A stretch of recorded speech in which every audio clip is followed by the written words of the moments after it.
Hi, and a big welcome to all of you who have come to Nini's Nest today. If you are a Cat in the Hat or a dinosaur lover, you're going to be so happy about the book I'm reading today. It's a part of a nonfiction series by Cat in the Hat books from Random House.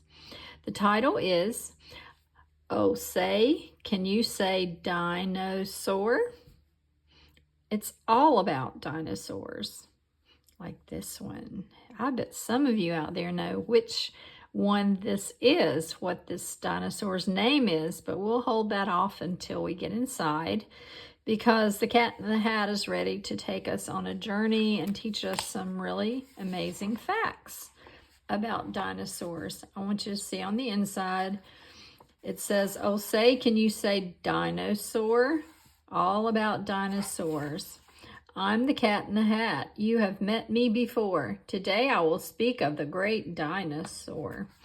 And in the back, I want to call attention to the glossary where you can find all the definitions or the meanings of some of the words you might not know while we read through the story. And so as we get to the other pages in the back of the book, we see some ideas about visiting a local museum to see dinosaur bones, how paleontologists dig for dinosaur bones, and even that you might practice or have fun trying to move like a dinosaur. This is a very brand new book. The papers just crunch and crinkle when I turn them because it's brand spanking new. Here are some others in the series of the nonfiction books starring the Cat in the Hat. About deserts, about dogs, about eggs, sea creatures, insects, farms, sharks, solar system, and voting. So you might just go and pick out several of these at the library and bring them home and learn some things this summer while you're off from school. So I'm going to turn to the very first page of this book. And you see the picture includes both pages. So just take a look at that first and then I will read.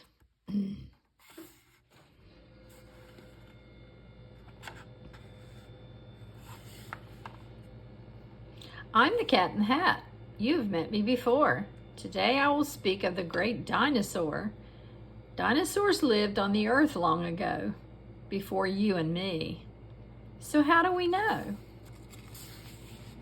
From fossils, dinosaur teeth, eggs, and bone got stuck in the muck. Then that muck turned to stone. These fossils are old. They're dusty and worn because they were made long before you and I were born. Not hundreds of years, not thousands of years, but millions of years long before you were born. That's what that says. And here are the Cat in the Hat and some children going on an air balloon to look at fossils. I wonder what kind of bone that is. A leg bone? Dinosaur hunters dig in the ground. All over the earth, these fossils are found. The hunters use tools to chip all day. The fossils come loose, then they pack them away. That looks kind of fun to go searching and using a tool like this. Fossils can crumble because they are old, so dinosaur hunters must first make a mold. That's what they're doing there.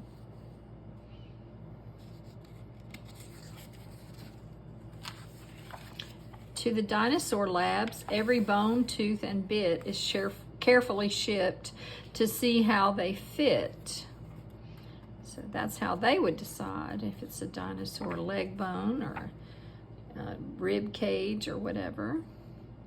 Is this a leg bone? Maybe a muzzle. It's a wacky, mixed up dinosaur puzzle.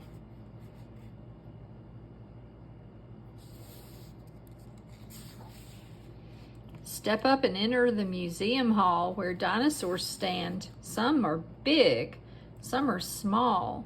Here we will play the best of all games. Oh, say, can you say the dinosaurs' names?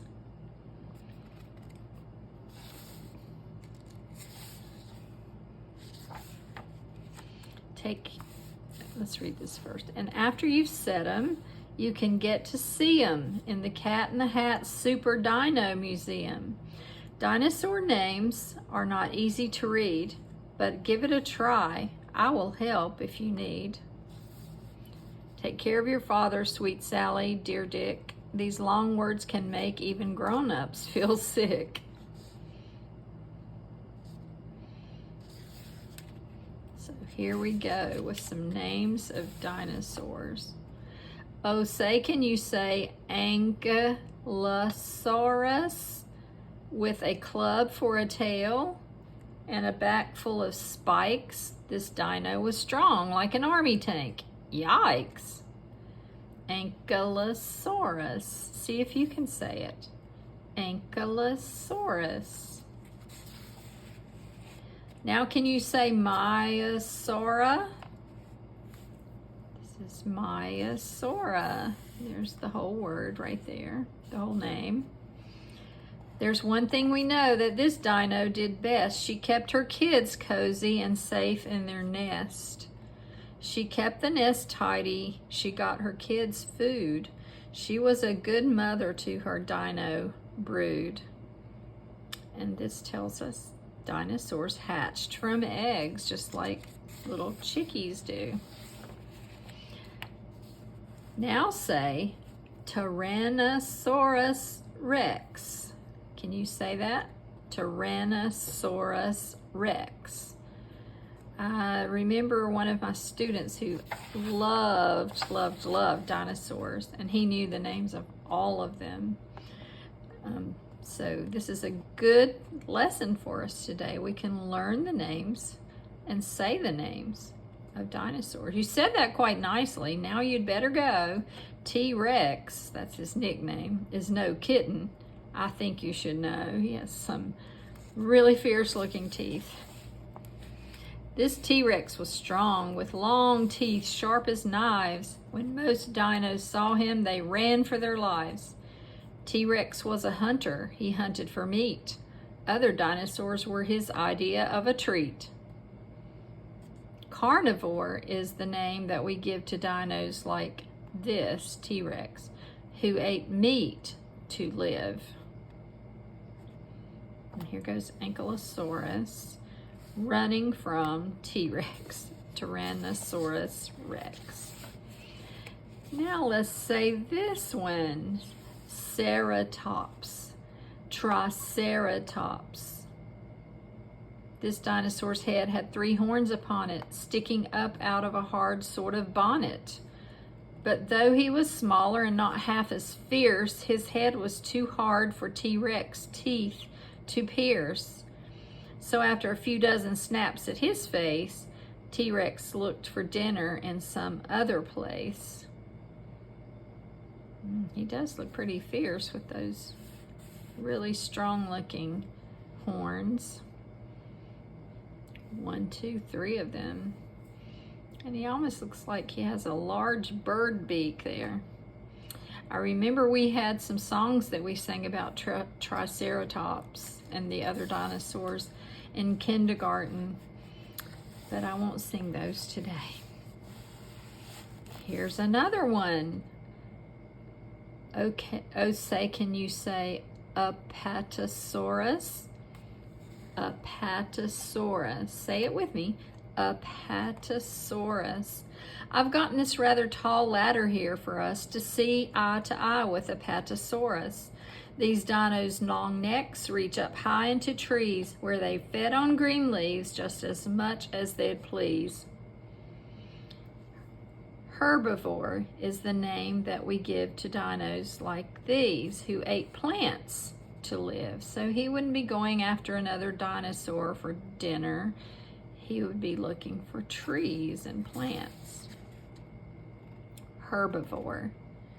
Now, what was the one who went for meat for dinner? That was called a carnivore. So there were carnivores who ate meat, herbivores who ate plants. Can you say Brachiosaurus?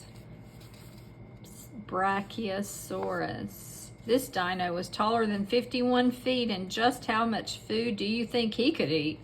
Nearly as much as a truckload of hay is what he would gobble day after day.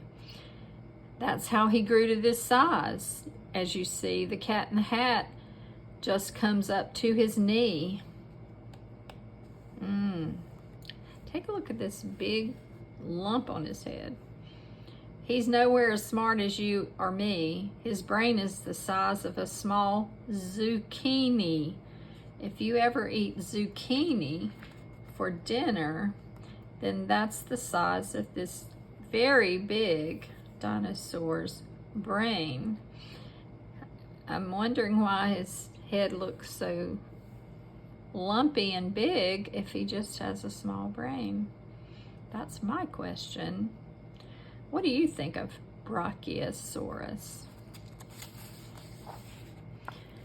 Oh, can you say iguanodon? Iguanodon. What he did with his thumb, we think that we know. We think that he used it to jab at his foe. And you know, his thumb doesn't look like ours. His thumb looks like a spear or a spike. Let's say his name again, Iguanodon. We would not like to jab or fight with this one. Next, now can you say Deinonychus? Deinonychus. Say it with me, Deinonychus. You emphasize or make the middle part the most pronounced sound, Deinonychus. Terrible claw is what it means. We think that this dinosaur hunted in teams. Wouldn't want to run into a team of those, would you? Now, can you say Archaeopteryx? Archaeopteryx. That's a cool looking dinosaur. This fine feathered friend is the earliest known. This bird might have glided. This bird might have flown. One thing we must ask, and we must be quite firm, if this bird was so early, did he catch the worm? Oh, wow. And see Cat in the Hat, the kids watching from above. He looks, oh my, he's got my tail. Let's say his name again, Archaeopteryx.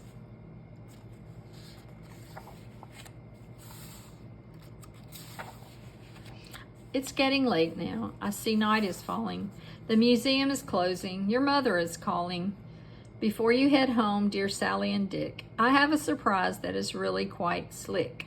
This dino's the earliest cat that is known. No one has seen it. It's never been shown. It's super, terrific. It stands here before us. Oh, can you say Cat in the Hattasaurus? I didn't get it all in there. Cat in the Hattasaurus. Cat in the Hattasaurus. Cat in the Hattasaurus. That one's hard to say, but don't we love it? It looks just like the Cat in the Hat, except for he doesn't have these large teeth or horn. I don't know what you would call those. Teeth. So we've made it to the end, and here are some of the words we heard. Fierce, carnivore, fossils, herbivore, jab, zucchini, museum. I'm not going to read all the definitions because we've come to the end of the fun part of the book. We learned a lot of names of dinosaurs. I wonder if right now, before I end this time together, if you would remember just one in your brain and say it out loud. And then check this out at the library where you go and see if you can find any of these nonfiction books starring the Cat in the Hat. They're by the Random House. And so make sure you hit the bell to get all the notifications for when I read, because I'm going to look to check out more of these in the future. And if you like this one, give it a thumbs up so that I know you liked it, and I will get many more of these to read. Have a great day.